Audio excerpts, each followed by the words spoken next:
धनंजय कुमार की ओर से सभी को नमस्ते। पाठ्यक्रम से संबंधित एक और नए वीडियो में आपका एक बार फिर से बहुत बहुत हार्दिक स्वागत है। बुद्धिमान बच्चों को तैयार करने के लिए उपयुक्त सही पाठ्यक्रम। मुझे शुरुआत में ही यह स्पष्ट रूप से उल्लेख करना चाहिए कि स्कूलों और हाई स्कूलों में किसी भी अन्य विषय के विपरीत, जिसमें आमतौर पर केवल 1 या 2 पाठ्य पुस्तकें होती हैं, कि यही पढ़ाया जाएगा। ये हैं प्रश्न, ये हैं अभ्यास, ये हैं मूल अनुच्छेद कि कौन सी महत्वपूर्ण जानकारी या आवश्यक ज्ञान छात्रों को प्रभावी ढंग से संप्रेषित किया जाना है बुद्धिमत्ता की शिक्षा के लिए, क्योंकि बुद्धिमत्ता भी प्रकृति की तरह खंडित नहीं होती है, बल्कि यह एक समग्र और एकीकृत अवधारणा है। यह विभिन्न विषयों और टॉपिक्स में विभाजित नहीं है और कोई ऐसी पाठ्य पुस्तक उपलब्ध नहीं है जो कहे ठीक है, यह किताब बुद्धिमत्ता, रचनात्मक सोच और दूरदर्शिता सिखाने के लिए है। ऐसी कोई एक निश्चित और अकेली किताब नहीं है। तो शिक्षक क्या करते हैं कि वे कई विभिन्न विषयों और टॉपिक्स तथा बड़ी संख्या में किताबों से बहुत अच्छी तरह से और गहराई से परिचित होते हैं, लेकिन इसके अलावा वे अतीत से भविष्य तक, विज्ञान से कला तक विभिन्न विषयों और टॉपिक्स के बीच गहरे और महत्वपूर्ण संबंध खोजते और स्थापित करते हैं, क्योंकि ये सभी आपस में बहुत ही गहराई से और स्वाभाविक रूप से जुड़े हुए हैं। कई वैज्ञानिक कलाकार और संगीतकार भी रहे हैं, इसलिए उनकी सोचने की क्षमता, उनके आविष्कार, खोजें, ये सब कला और विज्ञान दोनों से जुड़े हुए हैं। इसी तरह गणित भी बहुत कलात्मक हो सकता है। संगीत के सुरों में, ताल के पैटर्न में बहुत सारा गणित होता है। आप किसी वादक को देख सकते हैं, आप जान सकते हैं कि वे कितनी तेजी से गणना कर रहे हैं और कुछ खास ताल पैटर्न बजा रहे हैं।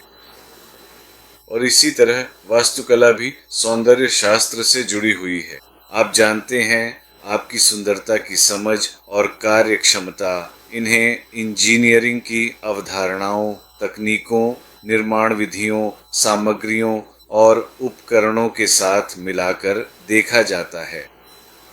तो मैं अपने ये महत्वपूर्ण विचार सभी शिक्षकों के साथ साझा करना चाहूँगा कि वे मुख्य साधन हैं, वे ही वास्तव में बच्चों में ज्ञान के सृजन करता हैं, जो विभिन्न ज्ञान क्षेत्रों को सफलतापूर्वक एकीकृत करके यह महत्वपूर्ण कार्य करते हैं। और एक प्रारंभिक बिंदु के रूप में हमें इसके उदाहरण कहाँ मिल सकते हैं, हम इसकी शुरुआत कैसे करें, और बाद में हम इस प्रक्रिया, उस पद्धति में आगे बढ़ते हैं और अधिक अनुभवी और विशेषज्ञ बन जाते हैं।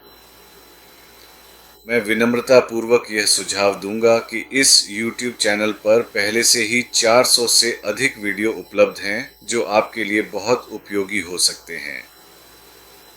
इनमें विज्ञान के विभिन्न पहलू, गणित के गहन सिद्धांत, साहित्य की विस्तृत दुनिया, कला की विविध अभिव्यक्तियाँ, बोलने की प्रभावशाली क्षमता, पढ़ने की गहरी समझ, लिखने के उत्कृष्ट कौशल, महत्वपूर्ण निर्णय लेने की क्षमता, मन के जटिल विज्ञान, मन की विभिन्न अवस्थाएं, स्वप्न देखने की प्रक्रिया, सोने और जागने के चक्र, योग अभ्यास के लाभ, एक स्वस्थ जीवन शैली, संतुलित भोजन की आदतें, जीवन में विश्रांति की महत्वपूर्ण भूमिका और सबसे महत्वपूर्ण रूप से कहानी सुनाने की प्राचीन और प्रभावशाली कला शामिल है। इस चैनल पर कम से कम दर्जनों कहानियां उपलब्ध हैं, जिनसे आप अपनी सीखने की यात्रा की शुरुआत आसानी से कर सकते हैं और ज्ञान प्राप्त कर सकते हैं। एक बार में 1 या 2 कहानियां चुनें, एक बार में 1 या 2 अन्य विषय भी चुनें। यहाँ कल्पनाशील प्रश्नों, विषयों, पुस्तकों की पूरी सूची उपलब्ध है और इन वीडियो का एक अच्छा खासा संग्रह भी उपलब्ध है। साथ ही हमने इतिहास भर और पूरी दुनिया के महान दिमागों, महान वैज्ञानिकों, लेखकों, विचारकों, दार्शनिकों से भी बहुत कुछ सीखा है। तो उनकी अद्भुत बुद्धिमत्ता का उपयोग करके हम वह महत्वपूर्ण ज्ञान भी बच्चों तक आसानी से पहुंचा सकते हैं। तो कुल मिलाकर मान लीजिए एक साधारण अंकगणित, अगर आप 400 वीडियो लें जिनमें वे सभी विषय और कहानियाँ शामिल हैं जिनका मैंने उल्लेख किया, तो आपके पास कम से कम 400 कक्षाएं होंगी जिनसे आप अगले 1 या 2 साल में शुरू कर सकते हैं, अगर आप हर हफ्ते 1 या 2 विषय लेते हैं। तो मैं कहूँगा कि यह 2 से 3 साल के लिए पर्याप्त सामग्री हो सकती है। मैं ये नहीं कह रहा हूँ कि आप खुद को केवल इन वीडियो तक सीमित रखें जो हमने बनाए हैं, लेकिन यह एक तरह का प्रारंभिक बिंदु हो सकता है प्रक्रिया में प्रवेश करने के लिए।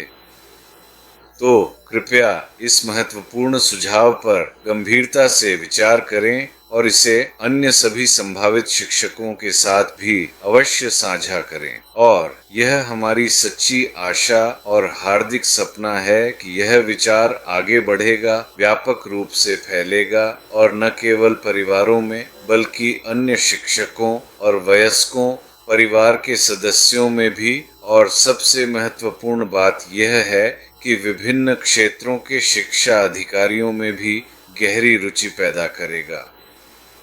तो यह किसी एक व्यक्ति या एक समूह का कार्य नहीं है कि वे इस मिशन को पूरा कर सकें, बल्कि इसमें सभी की भागीदारी और सहयोग बहुत महत्वपूर्ण है। और इसी आशा, अनुरोध और प्रार्थना के साथ मैं आप सभी को शुभकामनाएं देता हूं और खुद को भी शुभकामनाएं देता हूं कि जो सपना हमने देखा है वह मिलकर और सामूहिक रूप से पूरा हो। ध्यान देने, सुनने और इस वीडियो को देखने के लिए धन्यवाद और हम जल्द ही फिर मिलेंगे।